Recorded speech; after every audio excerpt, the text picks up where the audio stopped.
How's it going, everybody? Bryan Alvarez, Dave Meltzer, and Filthy Tom Lawlor here. Wrestling Observer Radio, September 19, 2018. Figure4online.com/wrestlingobserver.com. So this afternoon, Tom and I did a show, and we talked about Smackdown, Ms. and Mrs. We lightheartedly reviewed a WWE sponsors food product. Finished the show. 10 minutes later, the Jon Jones news comes in. So here he is. He's back again. Filthy's here. We're going to talk about it with Dave. And Dave, I want you to just start off before we talk about anything else. What's the story here? Then we'll get going.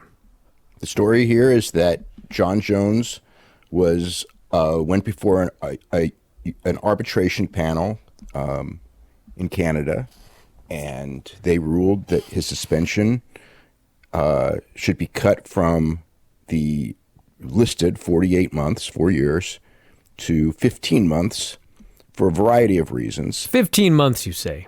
15 months, which ends October 28th, which means that he would be eligible for the November 3rd Madison Square Garden show. Crazy timing.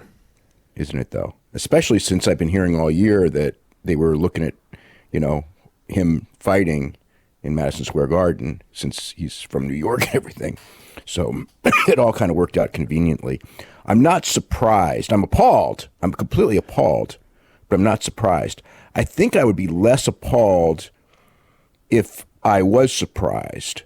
And I think that's what makes it worse, is because, I'd pretty much, ever since the hearing in California, because so Jones tested positive for turinabol, which is an anabolic steroid, in a test that was taken the day before his fight with Daniel Cormier last year, July. The fight was July 29th. The test was July 28th. Dave. Yes. Can I correct you there? Yes. Okay. In the arbitration hearing and the statement, it said what they found in the test was the M3 metabolite, which may be found in oral turinabol, which was found in a concentration of between 20 and 80 picograms, which is 1/1,000,000th of a gram, and that oral turinabol itself was not found in his sample. But it's the metabolite. It's the metabolite of turinabol, though. I don't essentially really understand that. But technically, you're right. But it's still a failed test for turinabol. I mean, your concentration was incredibly low too. 17 picograms. Yeah. So it's not like if there was a precedent, and there isn't, and there's never been, other than with marijuana, where if you have a low concentration, you're not suspended, or you're suspended lighter due to a lesser concentration, we would have a precedent. That's never been a precedent. It was a low concentration, though.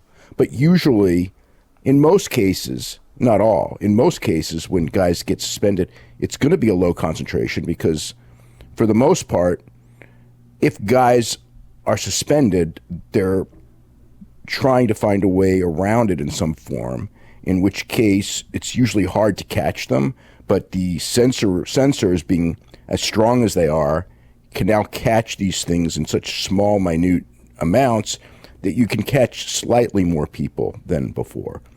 So he failed the test. He failed to test the year before. He failed to test the year before that, but it was for cocaine, which doesn't count because cocaine is only suspendable for fighters if it's the week of the fight. He did it in an off-season test. There was also the incident where they came to test him and he disappeared a couple of years ago. He also has had DUI, hit and run. I mean, this guy's got a long list. If this was a first-time offense, it's one thing. It's not. It's a pattern.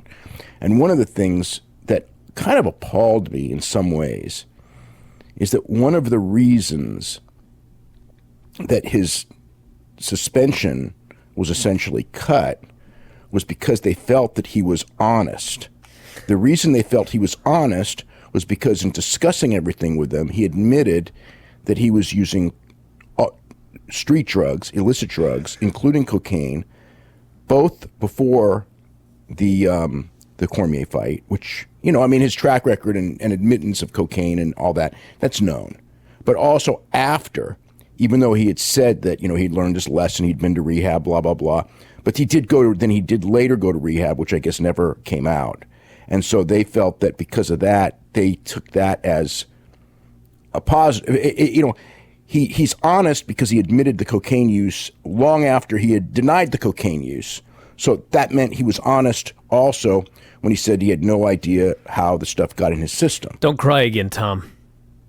So there was that, and then there was also the thing that he turned state's evidence, which was another reason they knocked some time off of his suspension.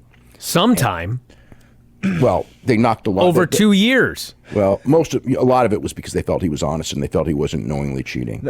No, Dave. Which across the board, the one thing I will say is that whether it was the California Commission, whether it was Jeff Nowitzki, whether it was, Andy Foster said it, the USADA arbitrators, everyone believed that he did not knowingly do this. Now, there's zero evidence of this other than his word and him saying that he didn't, but everyone did believe it. Dude, this rap sheet, I'd forgotten about it, but like... Brian. Yes. Brian, hold on. Dave, USADA took 30 months off the suspension. The arbitrator took 3 months off. Right. So it's USADA that was in control of this entire thing. It's not like they found less fault and that's really what it is. It's because of state's evidence that he got those 30 months off. Right. Yeah. Yeah. Anyway, my point that I was going to make is that I'd forgotten about this because of his rap sheet, but not only did the guy fail tests, but he fled from a test. And somehow they determined that he's a trustworthy, honest man. That's the thing. It's like... What? That's the thing that really... there's a million things about this that bother me, but at the end of the day, the thing is that there is like no way that you can have any faith in this system.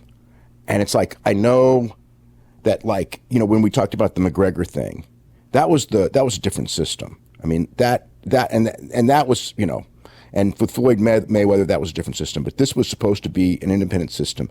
And it's very clear. I mean, when you're told, again, you're pretty much hinted all year that this is what's going to happen. Even though, like I said, after that California hearing, there was no way after that hearing that you could logically make an argument, in my mind. He was terrible in that hearing. Like, if he went in that hearing and he went in there before everyone and he aced that hearing and he had, this is the evidence and this, and he had all the explanations in the world, or he was just, even if he didn't have a lot of explanations, but he was an otherwise historically trustworthy person that deserves the benefit of the doubt, or that you could reasonably give the benefit of the doubt to.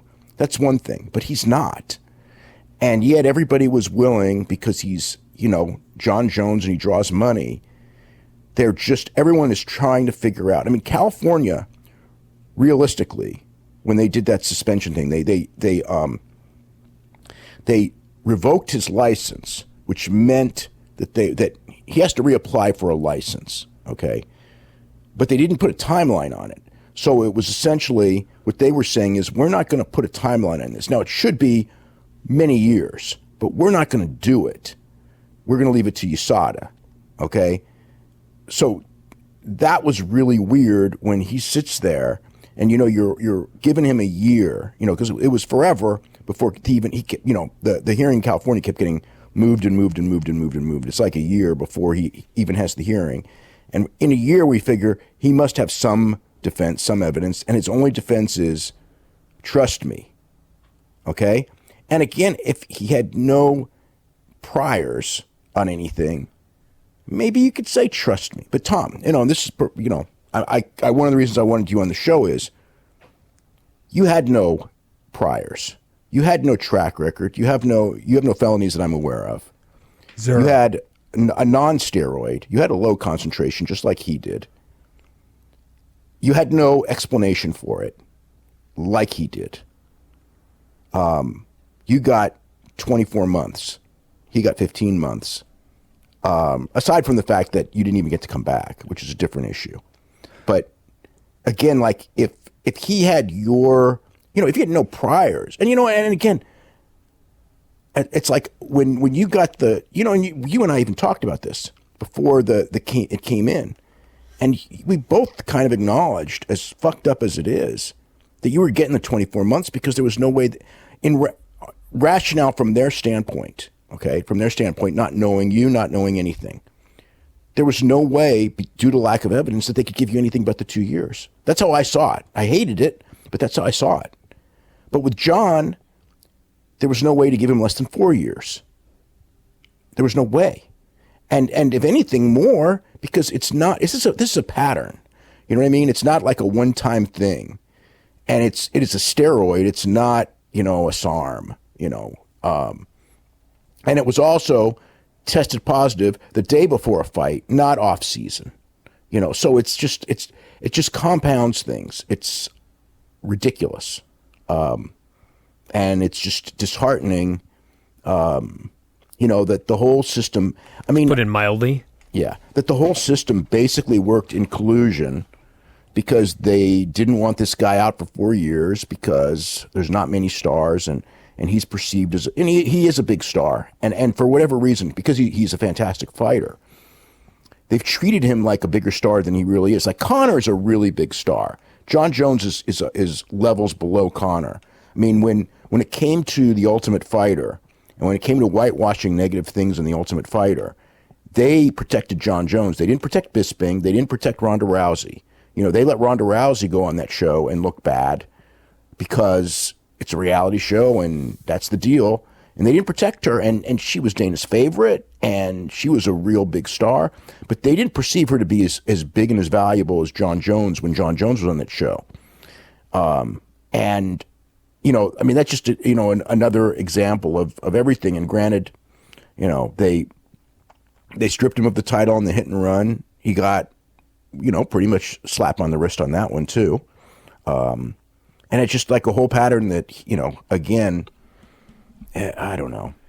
Well, Tom, you read the thing that bothers me is there's too many people complicit in this. And I just like the whole time, everyone bending over backwards. They did that. The Nevada Commission did that with Overeem too. When, Overeem, it was clear as clear could be. You had to be blind, right? He failed a test, had this doctor's report and all this, and they couldn't wait to bring him back because he was Overeem and they thought he could draw it. He looks really good, And I think that like the idea that these commissions are being so naive, if that's the word, or taking the. It's like. It's like, again, if he had evidence, the first time he had some evidence. He was stupid, but he had evidence. This time, it's just like, I didn't do it, and then the whole thing is, well, why would he, why would he use steroids the day before? Why would he have steroids that use steroids right before a fight? Why would you ever do that? Well, of course you would never do that, because he's right? stupid. I don't think it's even stupid. I think that we have a track record of him being stupid. Well, it could be stupid. It could be any one of a million different things. Who knows what it is, but it's the he's tested again. It's the time of the fight. He got the big knockout, and you got to remember there's also the 2005 test before the first Cormier fight, and that was a weird test. Now it wasn't. There was nothing in the test that was suspendable or actionable because of the bylaws. There are people who believe that certain aspects of the bylaws should have been changed long before that, in which case he would have fallen into, because of his unusually low level of testosterone, that it would have been actionable, but it's not. So he didn't deserve to be suspended, but it was something, you remember when that went down, we all had red flags. I had steroid experts tell me, Victor Conte went public with it and everything, that this is awfully, awfully suspicious. The other thing, and I guess I want to bring this last point up, is that, and we've talked about this many times before as well, is that in 2018, Jon Jones was tested once.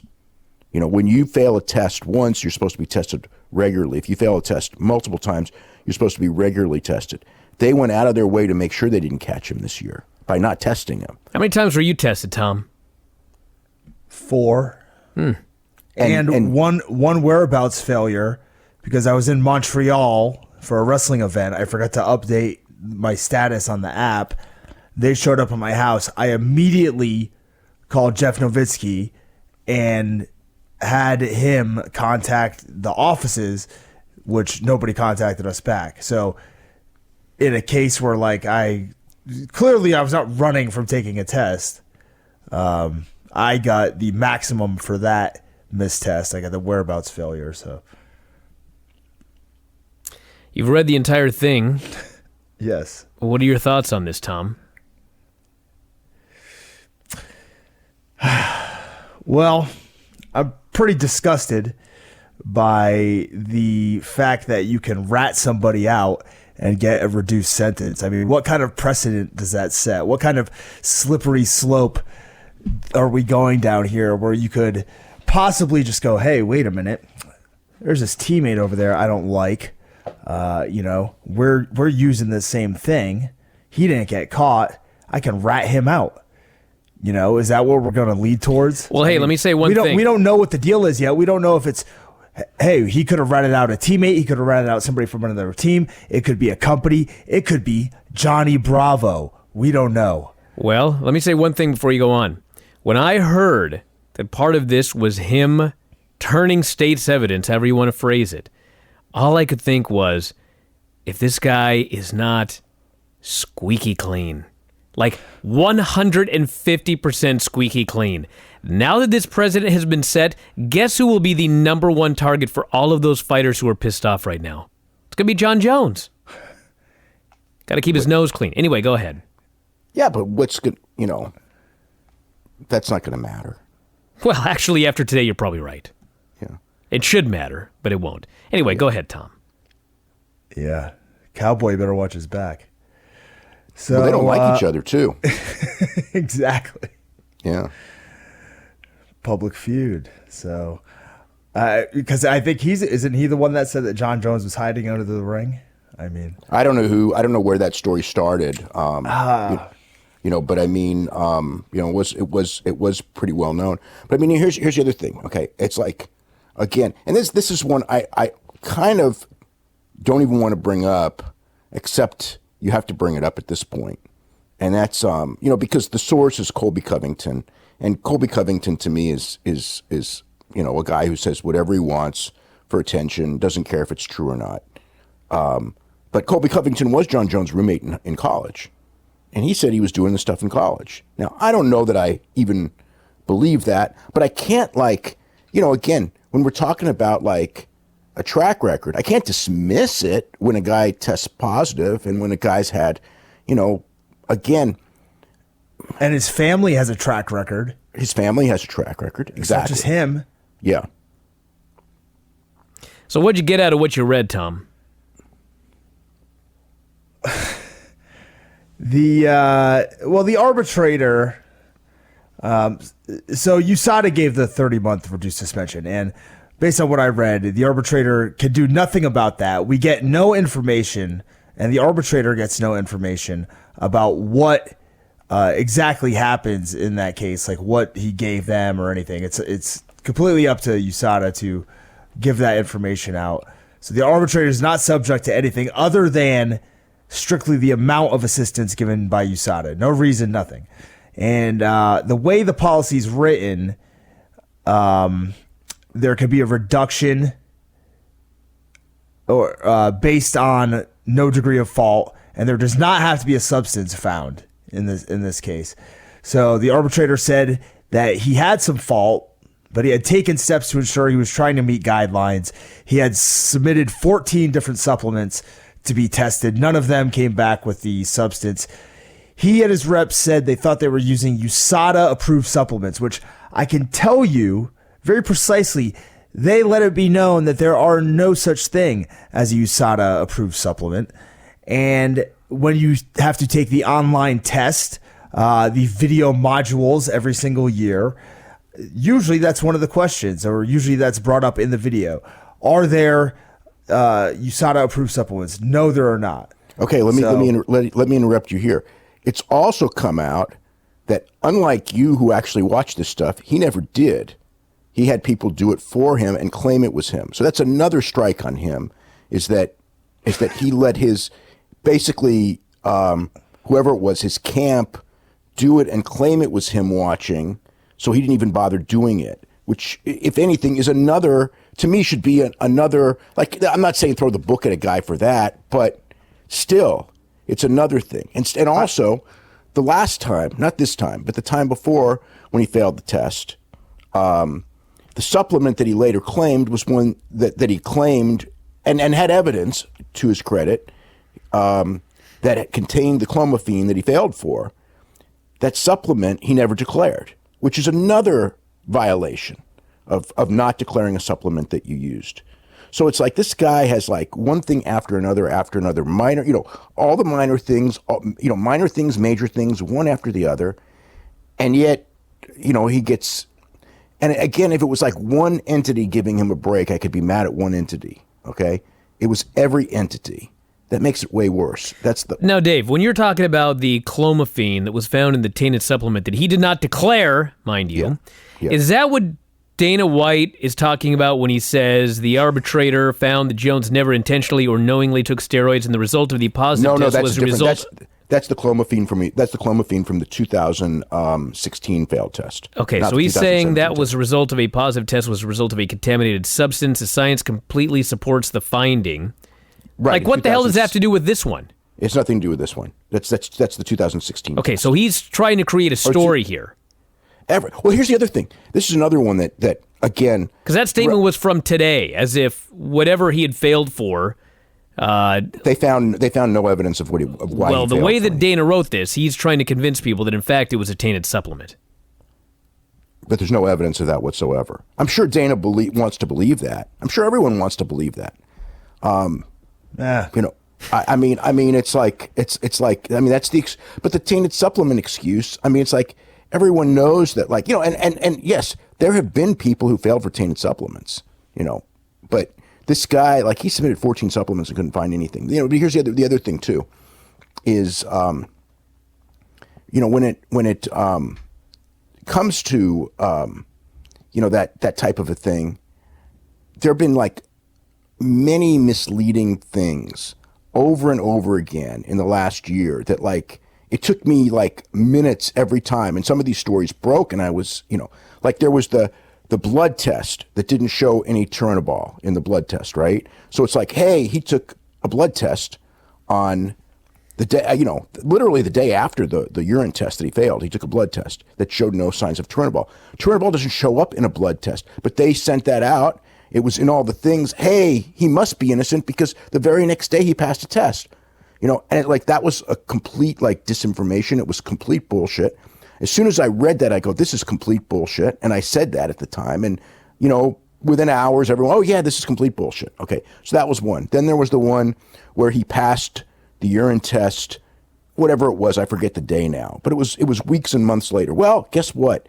The turinabol would have only shown up for whatever it is, like 9 more days after after usage. So therefore, a test, if he passed a test a month later, that's completely irrelevant to the case, but that was out there. And I'm trying to think of some of the other stuff that they did. But it's been a constant, it's been a constant thing of, well, he wouldn't even benefit from it. He wouldn't even be benefiting from it if he took it. And it's like, wait a minute. He had it in his system in the frickin' fight. How's he not benefiting it from it? It was just really, like, all of that type of, it's more dishonesty. That's the thing. It's like, if this isn't like it's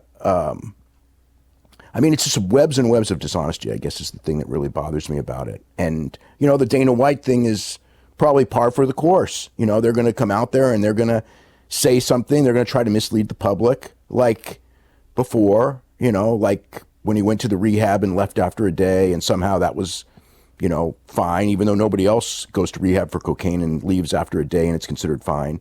Again, we had this, like, and then the whole thing of, whatever, after all that, the admission that he was still doing the stuff long after last summer, not a surprise, but, he is what he is. He's a super talented fighter. He's maybe the most talented fighter of all time. But, what does that mean? What does that mean here? It's just, anyway. Anything else, Tom? Yeah, I enjoyed the arbitrator in his statement saying at the end that Jon Jones, he needs the opportunity to regain his dignity and self-esteem. The reduction that will give him the kickstart while still recognizing his fault is to reduce the sanction to a level that allows him to compete. How'd you feel reading that?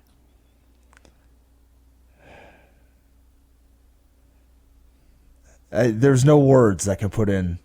There's no words that can describe how I felt while I read that. Like I said, I've cried multiple times today. Not because of anything to do with Jon Jones, but because I've invested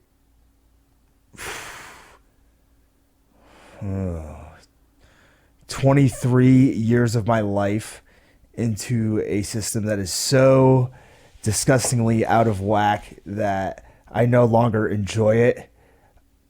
It's Dave said disheartening earlier, but that does not come close to capturing how I feel about specifically the UFC and the system of commissions and arbitrators and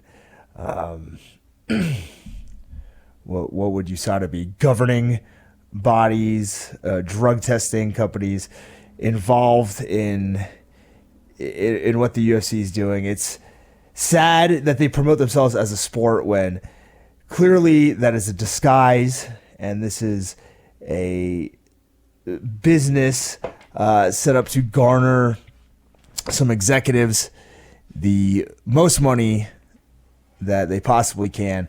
And, I guess it's just me being naive to think that it would be anything else in such a large company.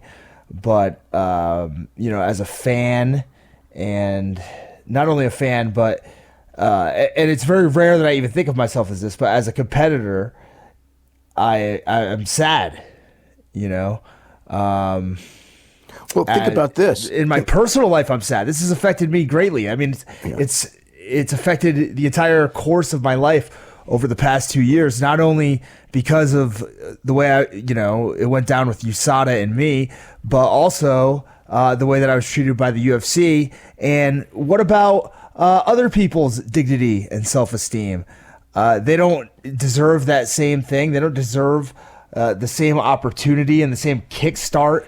Instead, they have to sit out for 2 years and then after a month of begging for a fight, be let go.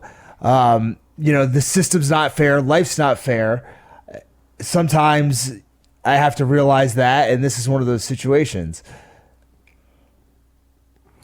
So one thing that I wanted to bring up is that Josh Barnett, and Josh Barnett did have prior test failures, actually multiple. But Josh Barnett failed a test immediately or very quickly because he had failed tests before, which he had supplements tested. He had his supplements tested. He found exactly what they found in his supplement. They had immediately agreed to it, and then they wanted to suspend him. He fought, I guess Stupid. They wanted to suspend him the max. They wanted to suspend him. They end up going to arbitration, right? And I guess the way he says it, he technically was not suspended, but it took him 18 months before he got through arbitration. So essentially he had 18 months off. And then because he had, during that period, been so upset, he pulled himself out of the drug testing protocol. So he wasn't being tested, which meant that even though he was not suspended and he was free and clear, he still would have had to sit out 6 more months because of pulling himself out of the drug testing protocol before he could fight. And, essentially he quit the UFC, whatever it was, however the release went down. He quit because he refused to be tested by these people anymore. And at the time I thought, it's like, it's really bad when you have proven you didn't do it intentionally, but you are responsible for what's in your body. That's been said over and over again. Well, he kept samples of every single thing he had taken since I believe 2009, if I remember correctly, and he had them there. And then that's what they found, and it was unlabeled. It wasn't there, and then they still wanted to nail him. Yeah, they had a big fight over nailing him, and essentially, look, I mean, he hasn't fought in years. I mean, it's like whatever it is. Technically, he won technically, but he hasn't fought in years, and he's 41 years old. So it's kind of like whatever time he lost, it's not like he can pick up, and it's realistically at this age, I mean, how good is he going to be? Granted, it's the heavyweight division, and you can compete older in the heavyweight division than other divisions, but it's still time out of the tail end of your career when you're a name and he was a name fighter. Machida was a complete accident, right? As I recall. And didn't they give it him for like 18 months? Yeah. Yeah. Hey, Tom, when you failed, did you ask about arbitration? Yes, I believe that I was told that it wouldn't really help me very much since I had no substance that I could declare. Since you had no substance to declare, they said it probably wouldn't help you. That's correct. I also remember, there's some other things. I don't know how many times I've mentioned this, but I had 2 substances tested, and they're testing the second batch after the first batch came back negative for any Osterine. And I got a call from USADA, and hey, we started started the process of testing this batch of supplements, and we were just wondering if you'd be willing to pay to have it tested. And it was like, well, no. So you said there's no guarantee that it's going to come back positive, and I really don't have the financial stability to be testing everything due to the fact that I don't know if I'll be able to fight for years. And they just go, oh, okay. Okay. Well, you've been very cooperative with us, so we'll just handle it. Okay, so that's bizarre. Okay, but you were cooperative and didn't get a break. They said he was cooperative because if you had gone in there, think about this. Now, of course, it wouldn't have happened because you're not Jon Jones. But in theory, based on what this arbitrator wrote, if you went in there and said, you know what? I've been using cocaine this whole time. They would go, and I've never used steroids. I've never tried to cheat, but I do use cocaine all the time. If you had said that, based on this precedent, they would go, Tom, you're really honest. I believe you've never used anything illegal. That's right. You're honest. Then you could have turned on all your friends. Well, you're not even turning on his friends. But But I mean, just the ridiculously of that. It reminded me of, when Hogan used to do talk shows. This is 80s, 90s. And, Hogan was totally and completely always full of shit. But he would go on the talk show. Because remember, he did this with Ron Barr. Talked to me about this once. Because Ron Barr just thought Hulk Hogan was the greatest guy. Because he went on Ron Barr's show. And the first thing he did was admit that wrestling wasn't real. This was at a time when that was, guys would admit it. But it was not the era where nobody would say it, but it was before the era where everybody would say it, and I think it's like ridiculous to even worry about that. It was an in-between era. And he would say that, and then he would just be, and he'd do this on all the shows, and then he would just be full of shit on everything, and they'd go like, well, he admitted that it wasn't real, so he must be like a really honest guy for a wrestler, And I mean, I guess, I don't know if that's a good analogy, but it is. When I read that about Jon Jones, that's what I thought of, is just like, the whole thing of that was just ridiculous. But I mean, yeah, the whole thing about, it's like, if there was like one corrupt person, I could go, there's one corrupt person here, but it's like the whole system. And here's the other problem. It's like the commissions, are there. And one of the issues with the commissions is that they get their revenue based on a percentage of the live gates. So you get someone, there's not that many people who move live gates, and Jon Jones is one of those people. So it's to their, whatever, it's to their benefit to make sure that, Tom Lawlor, what does it matter? But for Jon Jones, it's to their benefit to, try to get him back in the game as quick as possible on the chance that, maybe he'll fight again in California. Maybe he'll fight again somewhere else. But, I mean, California, that hearing in California, because that was a public hearing. That this thing here is all behind cloaks and everything. The California thing was right out there. We all saw it, and it was embarrassing. And there was like no way when I watched that like I'm watching this thing going like he's got to get the whole 4 years. Maybe they'll go 3 because they don't exactly have the same bylaws, but no less than 3. And then they go in there and it's like we're going to revoke his license, and leave it up to USADA. And that's when it was just like, wait a minute. Why would you ever do that? I mean, I've never heard that. There's not a precedent for that anywhere where it's just like, we're going to, not impose a time frame. We're going to leave it up to somebody else to impose a time frame. But it was, again, they had a year. A company that's employed by a promotion. Yeah. UFC pays USADA to do these services. They also employ the arbitrator, McLaren. Yeah. They employ that group. They chose them. Yeah. How deep does this web of lies and deceit go? Yeah. I'm sure somebody on the board will find out. But. Yeah, but I mean, the other part too is there's 2 aspects of the testing. Okay, I mean there's really a lot of aspects of the testing, but the reason for years you were in UFC for years and years and years when they had the bullshit testing. Test the day of the fight, and God knows, I don't know what the percentage is. I don't know if it's 30, 50, 75% of the guys were dirty, but it was a very, very significant percentage for sure, because it was too easy to beat the test. They brought in USADA after years and years of fighter after fighter who was clean, maybe even some who were dirty, but certainly fighters who were clean over and over again. I mean, I had so many discussions, not just with you, but I mean, I will say, honest to God, when I would go on flights back from Vegas, okay, with guys, there were a number of guys, not just San Jose guys, there were not just NorCal guys. I remember like one time there was a guy, Tim Kennedy, who I think his parents lived in maybe Monterey. So I'm on the plane with Tim Kennedy. I would say, and I never brought the subject up, and I didn't have to. It always came up. It's a 1.5 hour, not even it's 1 hour, 10-minute flight. And it came up every fucking time. I don't care who it was. And it's just the complaint of they do nothing about this, blah, blah, blah. We know this guy's dirty. We know this guy's dirty. The obvious guys, the guys who looked like they were. And who knows? I mean, I don't want to say anyone's dirty without a positive test, okay? But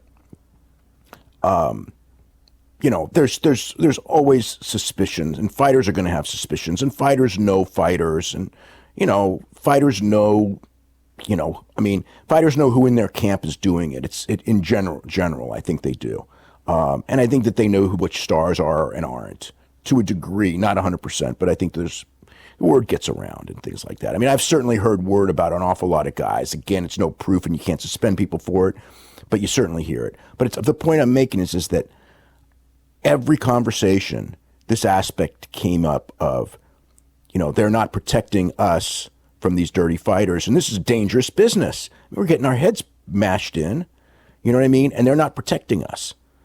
And they probably, I don't know, due to the sale, perhaps Lorenzo, just got furious because he saw all these people, when they would be randomly tested, start popping real, who knows what the reason is, but they went all the way and they brought in USADA, and, USADA did the 5:30 a.m. and the 6 a.m. wake-up calls, which everybody hated, which were necessary. You had to do them because of the nature of the testing, and everybody hated them. So to me, it was like they're going above and beyond. And we did see, as much as we say all this, the business is so much cleaner than it was before USADA. And we've seen certain guys, careers go down the toilet, that were, monster fighters all of a sudden be far less than monster fighters. We've seen physiques change. We've seen all this. So there's been all this. But if anything, the top guys should be, that got riches from this, whether it's Brock Lesnar or Jon Jones or people like that, they should be treated more harshly because they've made more money at it. And, instead, like Brock, let's be real. Brock fails a test, sits out a suspension, goes back to WWE, makes his millions and millions. WWE looks the other way, which I guess contractually they had to, which was another issue. Comes back and he's awarded a championship fight, and it's like, I know why it was. They got a debt to pay and they need big fights and he can deliver a big fight, but it's still, bending over backwards to a guy who probably doesn't deserve for them to bend over backwards for. And then with Jon, Jon is worse because, Brock has one failed test, but whatever, and again, Jon's got this ridiculous that's the thing that bothers me the most. Brock Lesnar's not out there snorting lines and running into people in his car. Brock Lesnar's out there. He hasn't gotten any car accidents that we know of. But he hasn't had any arrests in the last 16 years that I'm aware of. 15 years, whatever it's been. It's been years. And yeah, he's not out driving around with girls in his car. He's out back at home getting on top of his wife. Probably. Well, by his own admission. That's what he says. Yeah, but yeah. So it's just, I'm again, like the thing that like bothers me the most is like people are going like, why should you be surprised? And it's like, I'm not surprised. That's why I'm so upset. Because I was told all year this was happening. It's like, how many times did I say, like, there's no way this could happen, but it's going to happen. And now it happened. Anything else, Tom, before we let you go here? You guys too? Oh, Tom. Please. Oh, God, that was cruel. Please. There's no drug testing here, clearly. Oh, yeah. All right. Well, there we go. Yeah. No, but Tom, since we haven't talked, what is your status right now as far as... an insider source can reveal that there have been negotiations with Golden Boy, but nothing has been confirmed as of yet. Yeah. That's good. Well, that's good. Well, There's something. we'll see. We'll see. It's potentially good. Well, I believe the management has some things to think about now after seeing how corrupt this entire situation is.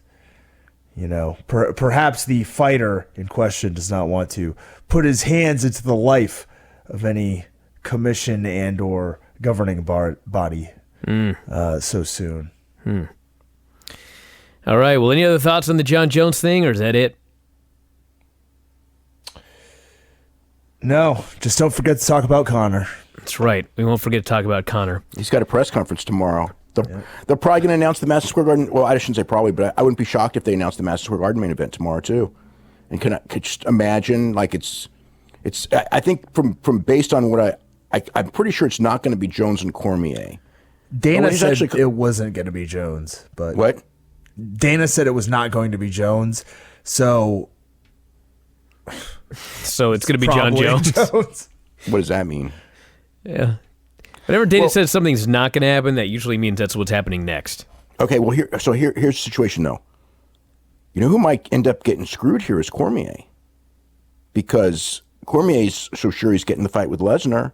Lesnar may go and say he wants to fight Jones because that's the fight he wanted originally. That's right. I think that's the perception. And here's the thing. If Lesnar goes and fights Cormier and gets wrecked, he's not going to make... they still may give him the fight with Jones, but it's going to be a lot less of a big fight. So from a Brock Lesnar standpoint, if I'm Brock Lesnar, and Brock Lesnar is in when it comes to negotiations, Brock Lesnar is like, his track record's pretty unbelievable. If I'm sitting here and I'm Brock Lesnar, it's like, I'm not so sure I want the Cormier fight. I think I want the Jones fight first. Because he could lose to Jones and perhaps get a second fight out of it. And if he loses to Cormier, again, he probably could get the fight with Jones, but it wouldn't mean as much. I think that if he, I don't know. I guess if he fought Jones, it would be at heavyweight, so he would still be a loss at heavyweight, either way.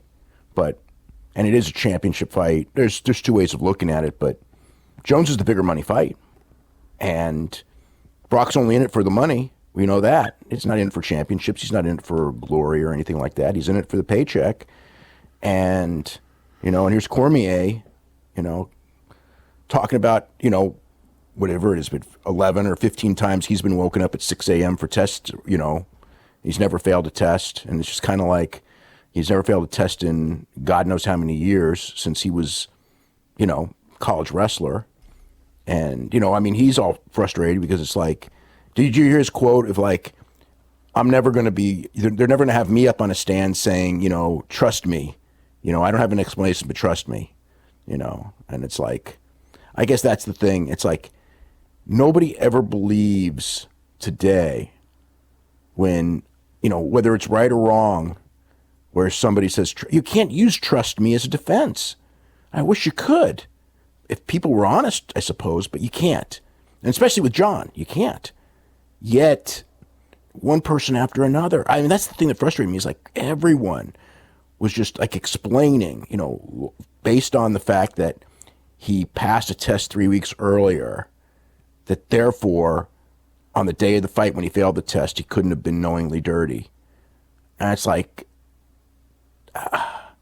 how can you say that? And everyone did. All across the board, everyone just had to believe him. I don't know. All right, Tom. Well, thanks for doing the show here today. Tom's on every Wednesday for Filthy Four Daily. And if anything comes up, Tom, let us know. All right. Have a good evening, gentlemen. All right, sounds good. You too. Take care. All right. Hey, on the subject of UFC controversies, just found out Greg Hardy's got a fight coming up. Yeah. I knew that. Yeah, it's not in UFC. It's in another organization, but it'll air on Fight Pass. I see. Yeah, that's whatever. That's a completely different issue. Extreme Fight Night 352. That's right. Yeah. Wow, 352. That's a lot of shows they've run. Yeah. That is a lot. Yeah. All right, let's get off the MMA train here. I'd prefer permanently, but I doubt I'll get away with it. Rey Mysterio. He's going to WWE. We've been talking about it for months now, but it's official. WWE. It's official. It's been official since a couple months. I mean, really. I mean, the deal is that, it's been official since, whatever. I mean, Northeast Wrestling, when he got pulled from that Northeast Wrestling show, when they tried to pull him from the All In show, but he already had made a deal there when they didn't want him going to the New Japan. That's August 12th. So it's been official for a long time. It was, that's the, yeah. I mean, it's been official, but the whole thing is he had promised, and everyone had promised that they couldn't say anything until WWE made the announcement. So anyway, but the story is true. It's been true for a long time. It's been, I pretty much all but spelled it out from, I think since, they've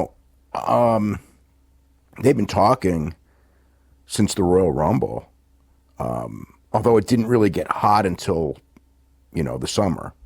And, they had to agree on money, which they did. They had to agree on dates, which they did. They were all points. They had to agree on term, which they did. So, it's just so funny that, like, the last time he was there, he was begging to get out. They wouldn't let him out. It was a source of much contention. Yeah. And now he's back. Well, here's the difference, okay, is that he had $1 million a year offer from Lucha Underground to work as the top guy, as opposed to being just a guy. Because you got to remember, when he was there the last couple of years, number one, he was hurt a lot. And number two, when he wasn't hurt, they didn't do shit with him. They would bring him in and beat him. And, he was treated like he was nobody. So he wanted out. Lucha Underground was going to build the whole thing around him. There were talks of movies, the revival of the Santo genre with Rey Mysterio as the guy, which never panned out. So he had all these reasons to want to leave.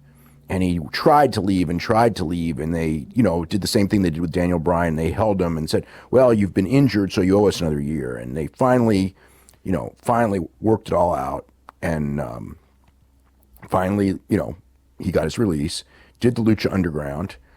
I don't know exactly what happened. He got $1 million deal from Lucha Underground for that one season, and I think that what happened was after that season, they didn't have the money to do it for another season. So once that's gone, between Lucha Underground and AAA and his $15,000, $20,000 independent shots, he he was looking at making way more money, way more, and potential movies. He was looking at making way more outside of WWE than in WWE. So it was to his benefit to leave. Well, now there is no Lucha Underground money. The movies didn't happen. He does his indies, and he's still, he made a great, he made a great living these last couple of years, but the WWE offer was greater than that great living. And they wanted him back. It's still WWE. He's got his son starting in the business. He feels really good. It's not like before when his knees were hurting all the time. He's in great shape. Anyone who watched him at All In, he's light. He's, just moving great. So now the right business move at this time is WWE. So that's why he's back. And they, tried with this guy and that guy and this guy and that guy to replace Rey, have that Hispanic star, and they couldn't do it, and they couldn't find it. So for them, especially now that they have so much money, it made sense for them. So it's just, it's the right, it wasn't the right deal. It wasn't the right deal for him when he wanted out. It is the right deal for him today. So he's back, and, we'll see what happens. We'll see how he feels. We'll see how they use him. And we'll see what opens up on the outside. But that's the basic situation. That's why he left, and that's why he's going back. That's why he's back. And so that's the situation. What do you think about SmackDown? I like the show. I thought AJ and Almas was good. Nakamura and Rusev was good. I liked. So here's the thing. I liked the scenario of the Aiden English turn, but I hated the Aiden English turn because when he's doing this and this is going down, all I'm thinking is and I could be wrong, but all I kept thinking is Alberto Del Rio and Ricardo Rodriguez. They broke them up. Rusev and Lana. Rusev and Lana, but they're back together. But they're back together. I know, but the point is, it's the exact same thing. These three people are better together than they are apart. Especially Aiden English. Yep. Rusev's going to do well. Rusev's a real talent. He's going to do well, no matter what. But Rusev was doing nothing until Aiden English started singing Rusev Day. They had forgotten about him. He was down in the Nowhereville, and it just was one of those cult things that got over. And it was the synergy. It wasn't Rusev got over. It was Rusev Day that got over, which got Rusev over and to an extent got Aiden English over. So because of that, it's like, I'm sure that they were going, well, these guys have been together and their mentality when it comes to a tag team is that, we split them up. Other than the New Day, because everyone knows that splitting up the New Day would be insane. But most of these teams, they're there and they're there to split up at some point. And this was, it's obviously been teased for a long time. And it's one of those things where ever since it started being teased, it's like, why are you doing this? Because poor Aiden English, who's a talented guy and he's a good worker and he's a good singer. It's like, even if he feuds with Rusev, which I guess he'll do now, once that feud's over, he's going to be dead because he ain't winning this feud. And for Rusev, it's kind of like, okay, it's something for him to do, but that's all it is. It's not like Rusev and Aiden English is going to be this main event feud. And Rusev, showed in the Nakamura match. He could hang in with the top people. So I wish that, I just don't like the idea of it at all. But I like the execution of the idea I hated. I like, just the whole way it all went down with, he's in there and, Rusev kind of blames him for losing and your best isn't good enough because he got pinned in the match on Sunday. and he vents to some guy who, and not knowing that Lana's right there, Lana's here, Lana wants to stooge him off to Rusev. Rusev doesn't want to hear it because he's got to concentrate on his match with Nakamura for the title, even though she's just dying to tell him. And he's just like, no, not now, not now. So he doesn't know, and he's in the match, and then, Aiden English comes down, and he's over the top, and then kind of gets involved in distraction, and Rusev loses, and then he turns on Rusev. So, so that was kind of like the deal there. The Becky Lynch thing with Charlotte was, what I tell you, they still wanted to be a heel. I'm over it by now. Yeah. The funny part is like, at first, the thing with her is that all of this stuff where everyone wanted to be a face and she was a heel was getting her over.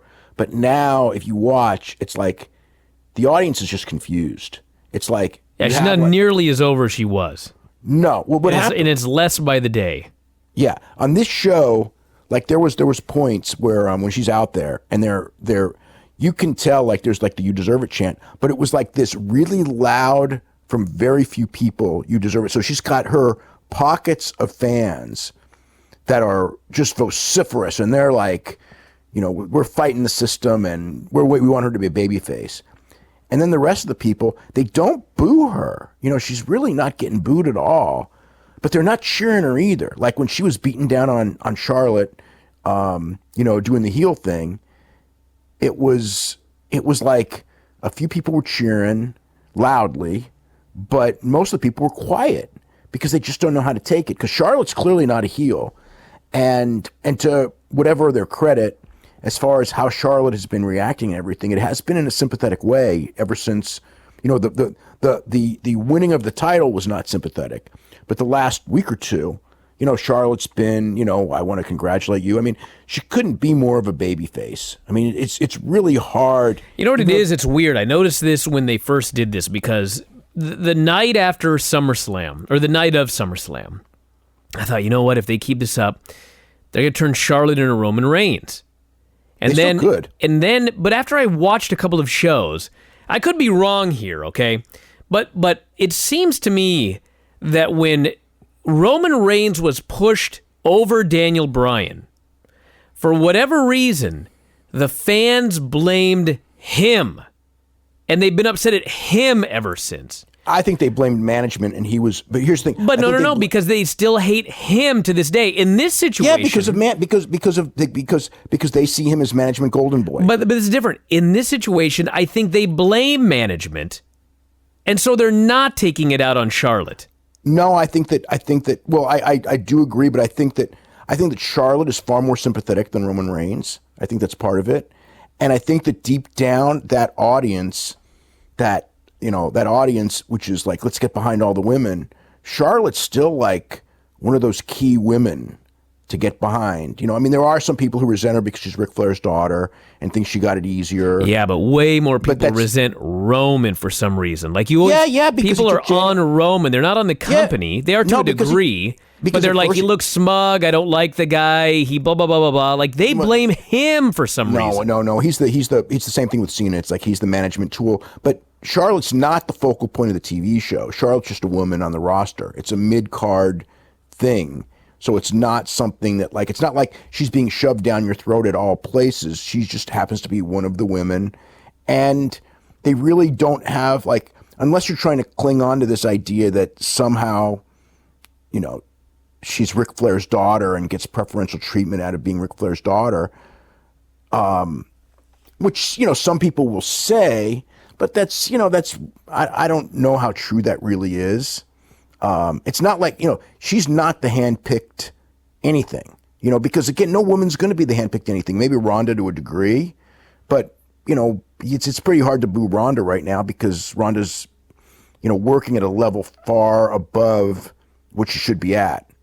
And I think, and maybe Charlotte losing also helped. Like if Charlotte maybe kept beating Becky Lynch, maybe it would have been worse because Roman did beat Daniel Bryan and Roman kept being pushed for years and years and years. Whereas with Charlotte, it's like the first thing she does is lose to Becky Lynch. So how mad you're going to be at her. You know what I mean? She lost. So but again with Roman, it's management. I mean, I know people don't like Roman, but I think Roman still is like this oppressive management thing more than Roman Reigns itself. Whereas Charlotte, she's just made it difficult to dislike her. There's nothing to dislike. She's not coming off arrogant in the least. So I think that's some of it. But what you've had is that you had a program that everyone's kind of confused on how to react to, but it's still a much bigger program than the women's program on SmackDown have been. So I don't call it a failure, but it's weird. It's definitely weird watching this whole dynamic. Who else? AJ and Samoa Joe. Makes no sense doing a no DQ, no count out match for coming off of that finish. AJ's explanation. I knew it was going to be really tough for AJ to do the explanation interview, and it was. It made no sense. You know what I mean? There's nothing you can say. It's a heel win, realistically, and he's trying to babyface it. AJ and Andrade look good. They had a nice match. So they taped 205 Live, which aired tonight. I have not watched it yet, but people have told me that were there live said that the crowd reactions, wouldn't you know it, the crowd reactions were way, way bigger when they taped before instead of after. And it was, I heard Cedric and Drew Gulak got over really good with a live audience. So, geez, how many years did we say to do this? However many years it's been a thing. Yeah, it's from literally day one. No, actually, before day one. Well, yeah. Before day one, when it was first announced before the first show. Remember the whole thing of how many weeks before they figure out they made a mistake? And how many weeks was it? Like, how many years has it been? And it's like everyone knew it was a mistake by week 3, but whatever. I don't know what's going to happen permanently. I don't know if they even know, because this Mixed Match Challenge is only going to go on for whatever it is till December. Then after that, who knows what they're going to do. So the new thing is that you tape 205 Live at 7, SmackDown 8 to 10, and Mixed Match Challenge from 10 to 10:30. The audience for Mixed Match Challenge was way, way down. Mixed Match Challenge is what it is. People don't leave during Mixed Match Challenge because you had like Braun Strowman and you had AJ and Charlotte Flair and everything. So it was Braun and Ember Moon over Kevin Owens and Natalya. It was fine. The finish was Ember Moon jumped off of Braun Strowman's shoulders with the Eclipse on Natalya. And then AJ Styles and Charlotte Flair beat Jimmy Uso and Naomi. And so the thing, no surprise. They have no trouble with spots where the women beat on the guys. Like Charlotte Flair had a figure 4 on Jimmy Uso. I'm trying to think if there was others. There were 3 or 4 spots during the show where the woman would do something to the guy, but there's no spots where the guy does anything to the woman. Well, this doesn't sound like equality. It's not equality. It's. I think that their feeling is that you could, no one's going to complain about Charlotte Flair putting a figure 4 on Jimmy Uso for a split second, as long as he doesn't tap, which he didn't do. If he taps, then there'd probably be some people who are unhappy, but no one's going to complain about the woman hitting the guy. But the guy hitting the woman, they're gonna shy away from, and they should. They're a big company. They're not an independent company. You know what I mean? Where, you can, it's an audience where you're not worried about sponsors or anything like that, and you can, whatever, you can try to get away with it, or it becomes your in thing or whatever. For WWE, it's just not a good look. Of course, then again, they're running a show in Saudi Arabia, so let's talk about a good look. So how about the Kane thing? They're not. It's like. So they, I got to say that it's, I can see, Kane is one smart cookie. He evidently, somehow, and apparently this was his suggestion, the way they said, is that WWE is donating $100,000 for the first responders, the police, the fire, for emergencies, for the families of people in Knox County. They're making that donation, and in return, Kane will do a few shots as mayor for WWE, which is the Australia show in the corner, and of course the tag match in Saudi Arabia. Wow. So what a coincidence. So they said it. I mean, it's like when I first started reading the article, it's just like, well, I know what this is.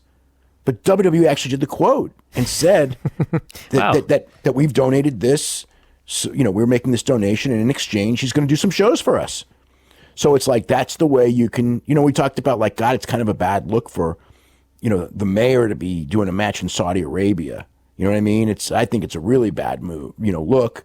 But it's like, look, they donated $100,000 to our place. Plus, it makes Kane or Glenn Jacobs look like a good mayor. He got this big company to do a big donation for the fire department and for the police and everything. So it's like it's a win-win. I mean, it's like.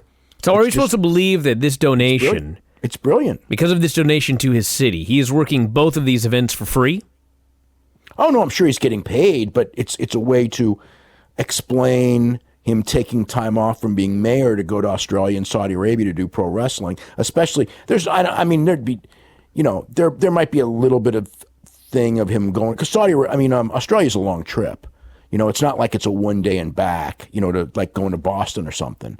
I mean, that's a long trip to be away, but, there would still be no controversy over it. But Saudi Arabia, there could be, from a political standpoint, and granted, in Knoxville, because it's such a heavily Republican city and county, you certainly will have political enemies and they will make statements, but it's not as crucial as in like a place where it's like a 50-50 and those things can make a difference. But still, it is something. It's like they they figured out the potential problem and they came up with a solution, and he's going to be wrestling Undertaker and Kane against Shawn and Triple H in Saudi Arabia, and that's the deal.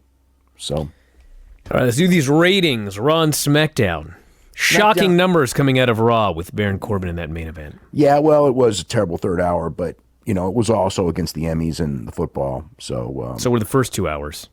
Yeah. Well, there's, it was a real drop, no doubt. You take out the 2 Trump-Clinton debates that did 100 million viewers. It was the third lowest. Fifth. No, you have to take out those other 2. Oh, without those 2, yeah. The third lowest of all time. The third lowest hour, not of all time, but in like the last 20 years. Yeah. Basically. Yeah, it was terrible. Yeah. But it was against tough competition. But yeah, it flopped in the ratings. There was a big drop.